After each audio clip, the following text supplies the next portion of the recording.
नमस्कार। मैं पुणे महाराष्ट्र से लक्ष्मीकांत देशमुख बात कर रहा हूँ।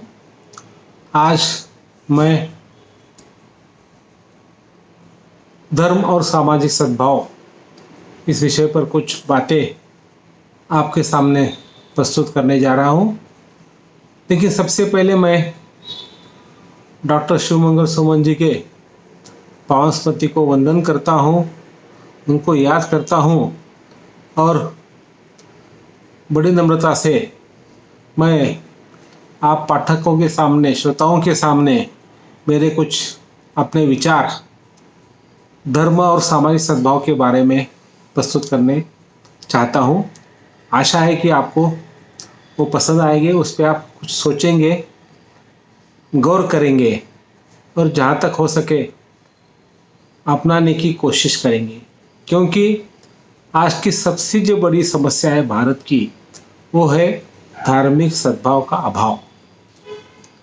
वैसा तो हमारा देश, भारत देश एक सहिष्णु देश है, टॉलरेंट देश है, वसुवैध कुटुंबकम हमारा दर्शन है, हमारा तत्वज्ञान है और हमने चारों दिशा से आए हुए हर धर्म के, हर मज़हब के लोगों को अपनाया है। हमारे देश में पहले शक कुषाण हून आए थे, वो यहाँ आए और हमारे हो गए।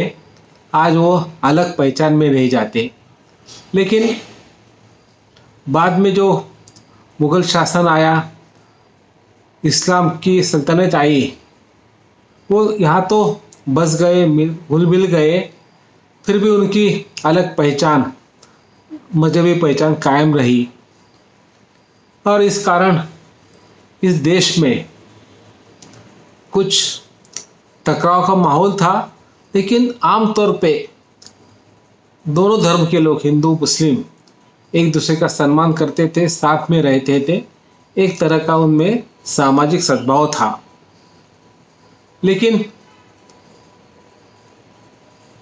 आज वो माहौल कहाँ गया है, ऐसा मेरा आप सबको सवाल है, उस पर आप कुछ गौर कीजिएगा।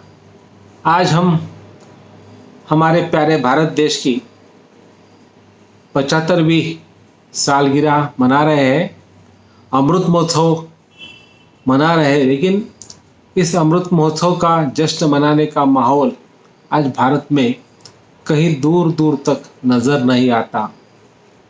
ये मेरी परेशानी है, क्योंकि गए 1.5 साल में जो कोरोना की महामारी का प्रकोप हुआ था और पूरा हिंदुस्तान या को पूरी दुनिया उस पे मचल गई थी और बहुत हद तक हमारी ज़िंदगी तबाह भी हो गई थी। बहुत सारे लोगों को अपनी जान गंवानी पड़ी थी। आप ज़रा सोचकर देखिए, गए साल के लॉकडाउन का चित्र, शहर से मोहभंग हुए शहरी मजदूरों का पैदल गांव तरफ जाना, बढ़ती बेरोज़गारी, बढ़ती महंगाई, इस सब में हमारे देश की जो आर्थिक स्थिति थी बहुत हद तक बिगड़ गई है, आज भी है, थोड़ी सुधर रही है। लेकिन फिर भी हमारा जो आर्थिक जीवन था, माहौल था, वो बहुत अभी संभला नहीं है। और इस कारण एक तरह की मायूसी हम महसूस कर रहे हैं। और दूसरा जो कारण मुझे नज़र आता है, भारत में आज कुछ मायूसी है, कुछ उदासी है, कुछ डर है, कुछ सहमासा माहौल है। उसका सबसे बड़ा कारण है हमारे समाज जीवन में जो फूट पड़ गई है, वो है धार्मिक सद्भावना की कमी आ गई है। परस्पर हिंदू मुस्लिम एक दूसरे पे शक करने लगे हैं और अलग महसूस कर रहे हैं। 1947 के बाद जब हमारा देश आज़ाद हुआ, तब महात्मा गांधी और नेहरू की बदौलत बहुत हद तक हमारे देश में एक अच्छा माहौल पैदा हुआ था, जिसे हम गंगा जमनी तहजीब कहते हैं। मिली जुली संस्कृति, हिंदुओं की, मुस्लिम की, हिंदुओं का त्यौहार, मुस्लिमों का त्यौहार, मिल के निभाना, खुशी मनाना और एक दूसरे के साथ प्यार से पेश आना, इसका ही दूसरा नाम है गंगा जमनी तहजीब। वो तहजीब धीरे धीरे बदलने गई, शक के दायरे में आने लगी और हमारे हिंदू और मुस्लिम भाई बहन एक दूसरे से कुछ हद तक दूर दूर जाने लगे। ये ऐसा क्या हुआ गए 2-3 दशक में भारत में कि हमारा धार्मिक सद्भाव कम हो रहा है, बहुत तेज़ी से कम हो रहा है? इसका उत्तर ढूंढने का मैं प्रयास कर रहा हूँ और इस उत्तर की चाबी, इस प्रश्न के कुलप की चाबी जो कहे तो गांधी जी है। गांधी जी हमारे धार्मिक सद्भाव के सबसे बड़े उदाहरण है, एक कभी न भूलने वाली मिसाल है। हमको गांधी जी का विचार ही अपनाना पड़ेगा।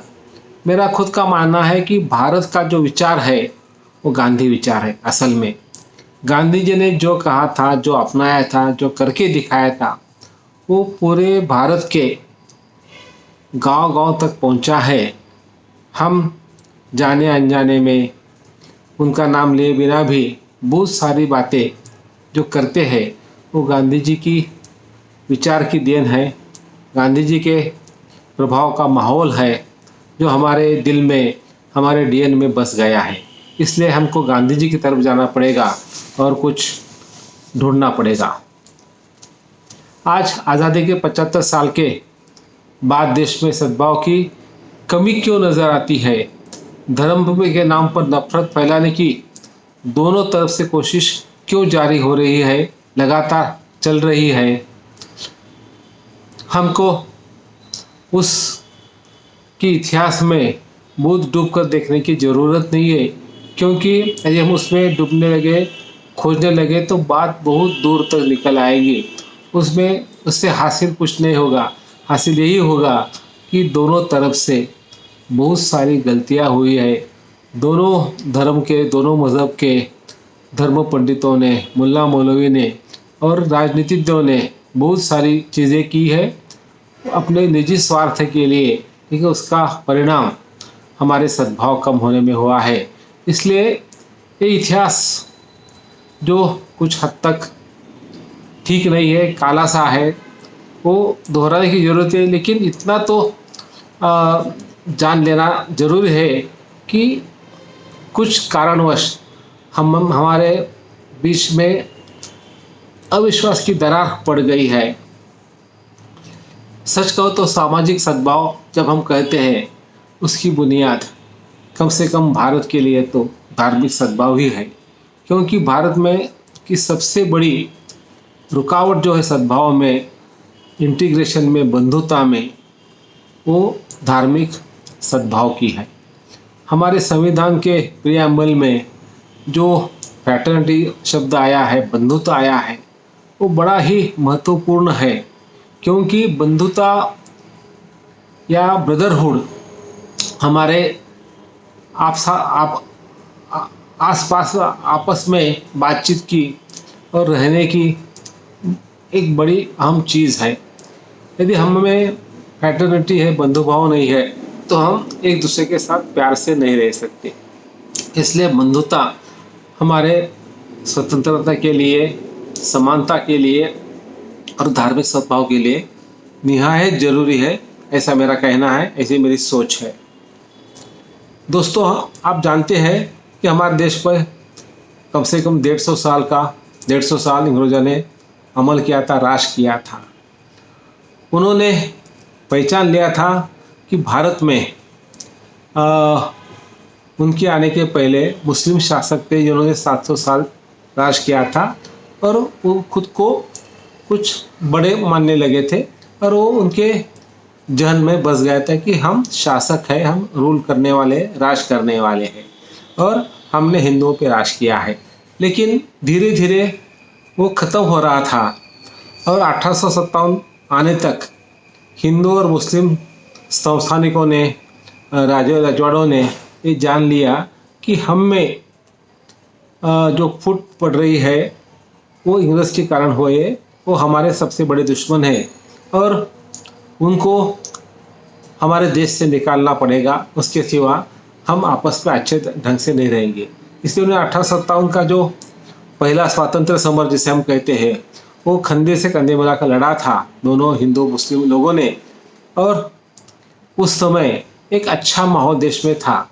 हम उस युद्ध में जीत नहीं पाए, अंग्रेज चले नहीं गए, लेकिन अंग्रेजों ने एक सीख लिया है कि जब तक हिंदू मुस्लिम एक रहेंगे हमारे राष्ट्र को धोखा रहेगा। इसलिए उन्होंने एक प्लान किया और भरसक कोशिश की कि हिंदू मुस्लिम में हमेशा फूट पड़ी रहे। रूल एंड डिवाइड उनकी पॉलिसी रही और उन्होंने उसका हिंदू मुस्लिम के बारे में बखूबी इस्तेमाल किया। कभी हिंदू को नज़दीक किया और मुस्लिम को दूर किया, कभी मुस्लिम को नज़दीक किया, हिंदू को दूर किया। इस तरह से उन्होंने हिंदू मुस्लिम में फूट डालने की कोशिश की। दूसरी बात यह है कि 1885 में कांग्रेस का जन्म हुआ और कांग्रेस में बहुत सारे हिंदू लोग शामिल हो गए। अच्छे संख्या में, अच्छी तादाद में मुस्लिम भी शामिल हुए थे, लेकिन थोड़े कम थे। और कांग्रेस हमेशा लोकतांत्रिक अधिकार की बात करती थी, लोकशाही की बात करती थी।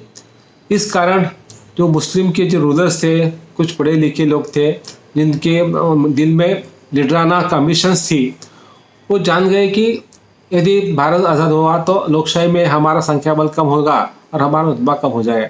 इसलिए उन्होंने अपना अलग अस्तित्व रखने के लिए मुस्लिम लीग का जन्म पार्टी बनाई। उस पार्टी में बहुत सारे मुस्लिम चले गए और एक तरफ से हिंदू मुस्लिम में एक फूट पड़ने का आसार दिखने लगा था। ये कांग्रेस के नेताओं ने जान लिया।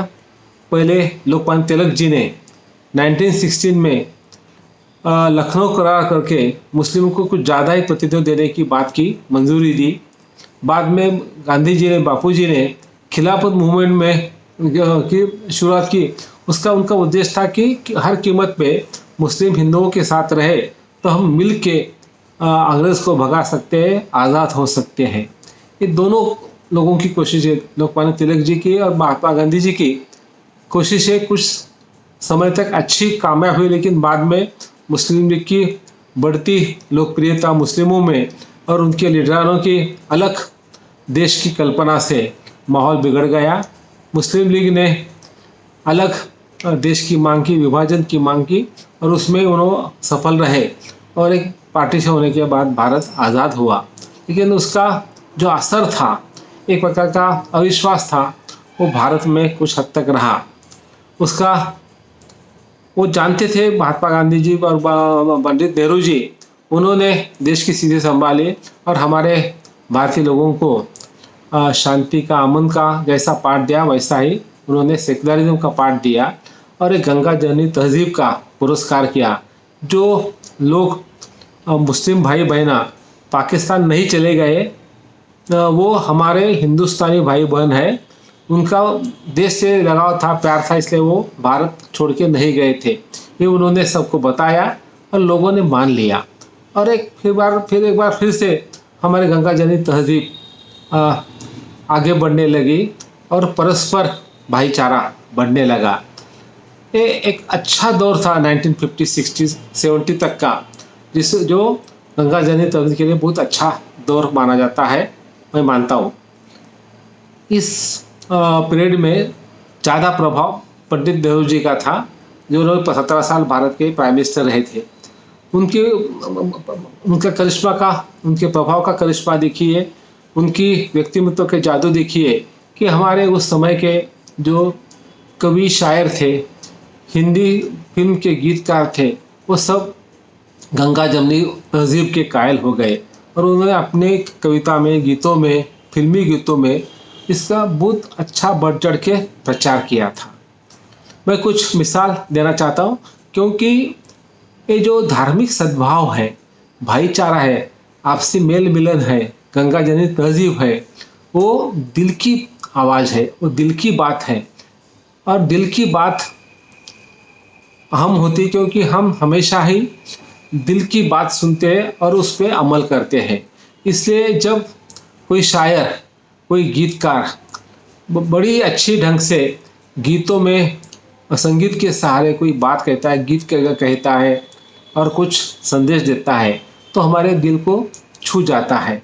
ऐसे ही हमारे गंगा जमुनी तहजीब के पुरस्कार करने वाले कुछ गीत उस समय लिखे गए जो दिल को छू गए और हमारे दिल में उतर भी गए। मैं पहले उदाहरण देना चाहूँगा साहिल लुधियानवी साहब का। उनका वो हम दोनों का भजन आपको याद होगा, अल्लाह तेरो नाम, ईश्वर तेरो नाम, सबको सन्मति दे भगवान। बापूजी की जो सायं प्रार्थना होती थी उनके जीवित काल में, उसमें हर धर्म के श्लोक पढ़े जाते थे, आयतें, कुरान के वचन पढ़े जाते थे, बाइबल के कुछ पाठ पढ़े जाते थे, बाकी मज़हब के भी पाठे पढ़ जाते थे। उसकी एक अच्छी ये धुन है, अल्लाह तेरो नाम, ईश्वर तेरो नाम, सबको सन्मति दे भगवान। ये गंगा जमुनी तहजीब का एक अच्छा आविष्कार है काव्यमय, ऐसा मैं मानता हूँ। दूसरा गीत शैलेंद्र जी का है, अल्लाह मेघ दे पानी दे रामा पानी दे, अल्लाह मेघ दे रामा पानी दे, मेघ दे छाया दे। एक गीत में उन्होंने अल्लाह को प्रार्थना की, राम को शाम को प्रार्थना की और बारिश की मांग की। ऐसी थी हमारे गंगा जमुनी तहजीब। लेकिन इसके दो मिसाल बड़े ही लाजवाब हैं। उसके बलबूते पे हम मैं कह सकता हूँ कि हमारे भारत में उस समय में कितना अच्छा ढंग का सामाजिक सद्भाव था, धार्मिक सद्भाव था। पहली मिसाल है फिल्म बैजू बावरा के एक भजन की, मन तड़पत हरि दर्शन को आज। दोस्तों आप जानते होंगे ये गीत लिखा था शकील बदायूनी साहब ने, बड़े ही संस्कृत हिंदी में लिखा था। हरि दर्शन की कामना की थी, उसके लिए उनके आराध गए थे, उसे गुरु मानते थे, गुरु के बिना ज्ञान नहीं मिलता, ऐसी उनकी भावना थी। इस भावना का ये भजन है, मन तड़पत हरि दर्शन को आज। वो लिखा था शकील बदायूनी साहब ने। इसके संगीतकार थे नौशाद मियाँ और उसकी गाया था बड़े ही अनोखे अंदाज से, बड़े दिल से मोहम्मद रफ़ी साहब ने। शकील बदायूनी, नौशाद अली और मोहम्मद रफ़ी साहब, इन तीन मुस्लिम कलाकारों ने मिलकर हिंदू परंपरा का कितना अच्छा गीत भजन दिया था, उसकी मिसाल मिलना बहुत ही मुश्किल है। ये क्यों संभव हुआ? क्योंकि ये तीनों कलाकार और बहुत सारे कलाकार हमारे फिल्म इंडस्ट्री के और भारत के शायर और लेखक इस तहजीब को, गंगा जमुनी तहजीब को मानते थे, उसको अपनाने में भी विश्वास रखते थे। दूसरी जो मिसाल मैं देना चाहूँगा वो है दो आंखें बारह हाथ, शांताराम की फिल्म का भजन, सेकुलर भजन। आए मालिक तेरे बंदे हम, ऐसे हो हमारे करम, नेकी पर चले और बदी से टले, ताकि हंसते हुए निकले दम। ये गीत इतना मशहूर हुआ, ऐसा कहा जाता है कि तब पाकिस्तान के मुस्लिम भाई बहनों इसे पसंद करते थे, उनकी जुबान पर एक गीत चढ़ गया था। बहुत सारे स्कूलों में पाकिस्तान के, हिंदुस्तान के स्कूल के आरंभ में राष्ट्रीय गीत के साथ साथ ऐसे एक गीत भी दोहराया जाता था, ऐसा सुनने में आया है और सच है। ये गीत की इतनी जादू कैसी थी, क्या उसका क्या था असर, वो गीतों का जो अर्थ है, उसके जो भाव है, और जो उन्होंने धार्मिक सद्भाव का पुरस्कार किया उसमें है, आए मालिक तेरे बंदे हम। इसके गीतकार थे पंडित भरत व्यास जी, इसके संगीतकार थे वसंत देसाई जी, और उसे गाया था लता मंगेशकर और मुकेश जी ने। ये दूसरी मिसाल है। ये दो मिसाल जो मैंने अभी आपको बताई, मन तड़पत हरि दर्शन को आज और आए मालिक तेरे बंदे हम, ये दो गीतों के माध्यम से हमारे कलाकारों ने जो धार्मिक सद्भाव का पाठ पढ़ाया था, वो बहुत साल तक हमारे दिलो दिमाग पे बस गया था, चढ़ गया था। लेकिन धीरे धीरे ऐसा कुछ घटा भारत में गए 3 दशक में। आप सबको मालूम है क्या क्या हुआ। पहले शाहबानो का जजमेंट आया, वो बदलने के लिए कानून पास हुआ, इसलिए मुस्लिम अपीजमेंट का दोष लगने लगा, हिंदू समाज को वो खलने लगा। बाद में उसका फ़ायदा उठाते हुए दूसरी तरफ लोगों ने बाबरी मस्जिद राम जन्मभूमि का विवाद खड़ा किया। उसकी परिणति जो हुई वो मस्जिद गिर गई या गिराई गई। उसके बाद जो दंगे हुए भारत में, वो आज भी हम भुगत रहे हैं। ये बहुत दुखद इतिहास है भारत का, उसे हमको भूलना नहीं चाहिए, लेकिन उससे सबक लेके लेना चाहिए। और ये कहना है कि किसी सूरत पे, किसी हाल पे हमको हिंदू मुस्लिम भाईचारा कायम रखना चाहिए। धार्मिक सद्भाव हमारे देश की प्रगति की बुनियाद है। उसके सिवा हमारे देश में शांति सद्भावना का माहौल नहीं रहेगा और हम आर्थिक और सामाजिक प्रगति कर नहीं पाएंगे।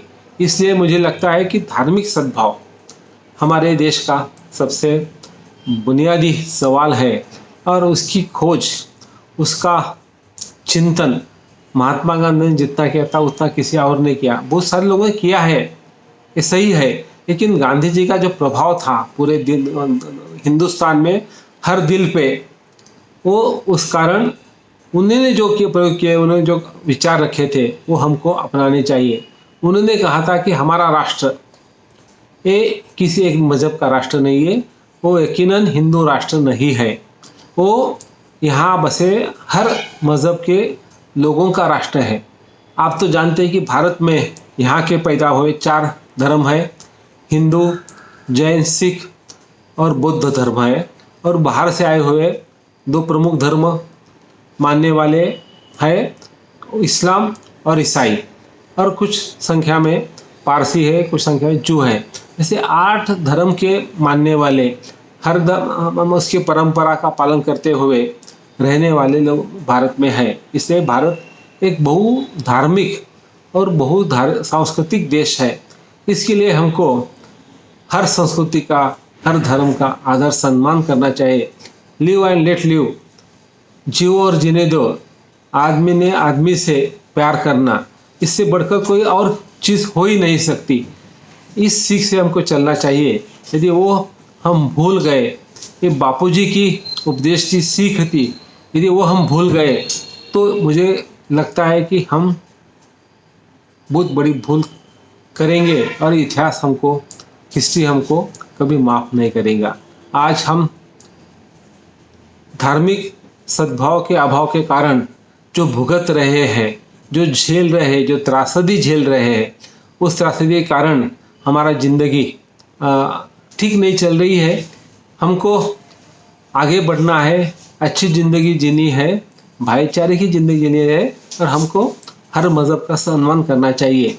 वो सम्मान करने के लिए हमको एक बार फिर से गांधी जी की तरफ मुड़ना पड़ेगा, उनकी सीख अपनानी पड़ेगी और धार्मिक सद्भावना और सामाजिक सद्भाव की हमको कास धरनी पड़ेगी, उसकी तरफ हमको जाना पड़ेगा। हमारे इतिहास में, हमारे भारत के डीएनए में सहिष्णुता है, टॉलरेंस है, दूसरे धर्मों के प्रति सम्मान है। हम मानते हैं कि हर धर्म सत्य का धर्म है, शांति का धर्म है, हर धर्म ईश्वर की खोज करता है और वो ईश्वर एक है। उसके पहचानने, उसकी तरफ जानने के कई रास्ते हैं और हर रास्ता एक धर्म है, ऐसा हम मानते हैं। इस सोच को हमको फिर से जिंदा करना पड़ेगा, उसको हमारे दिल पे अपनाना पड़ेगा। उसके सिवाय हम आगे नहीं बढ़ पाएंगे। धर्म और सामाजिक सद्भाव का ये गहरा संबंध है जो मैंने बहुत सीधी शब्दों में आपके सामने रखने की कोशिश की है, चेष्टा की है। मैं कोई नई बात नहीं कर रहा हूँ, जो आपके दिल में है, सबके दिल में बात है, बस वही बात थोड़े ठीक ढंग से एक सूत्र में बांधकर रखने की कोशिश की है। मुझे लगता है कि आपको ये कोशिश पसंद आई होगी।